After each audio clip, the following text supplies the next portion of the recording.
La Fondation Payot pour la promotion de la lecture, Payot et 7, le MOOC suisse des meilleures histoires de 7.info, vous présente Marque-Page.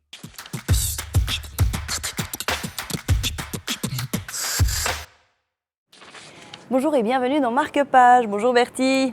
Aujourd'hui, vous nous présentez ce livre de Velibor Čolić, le livre des départs. C'est donc un récit, mais qui est basé sur sa propre vie en fait. Exactement, donc Velibor Čolić est arrivé en France en 1992.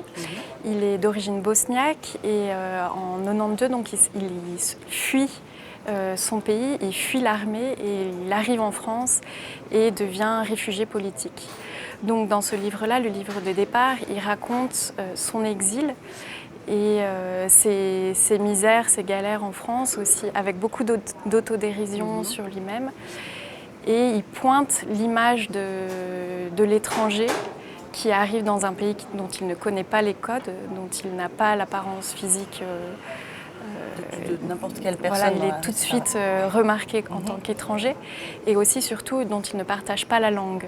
Donc la langue pour lui est une frontière supplémentaire à son arrivée, mais ça va être aussi le moteur de son intégration parce qu'il choisit d'écrire et d'adopter la langue de son pays d'accueil, le français. C'est ça, donc lui il écrivait déjà des choses, il était déjà écrivain finalement en Bosnie, c'est ça? Voilà, il était journaliste et écrivain.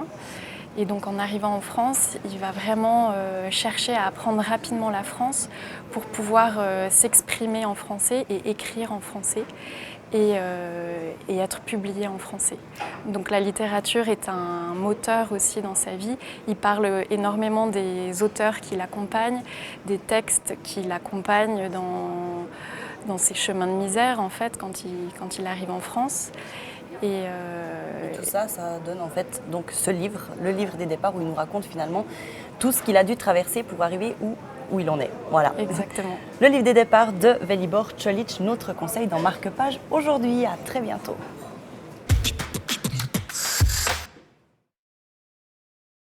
La Fondation Payot pour la promotion de la lecture, Payot et 7, le MOOC suisse des meilleures histoires de 7.info, vous ont présenté Marque-Page.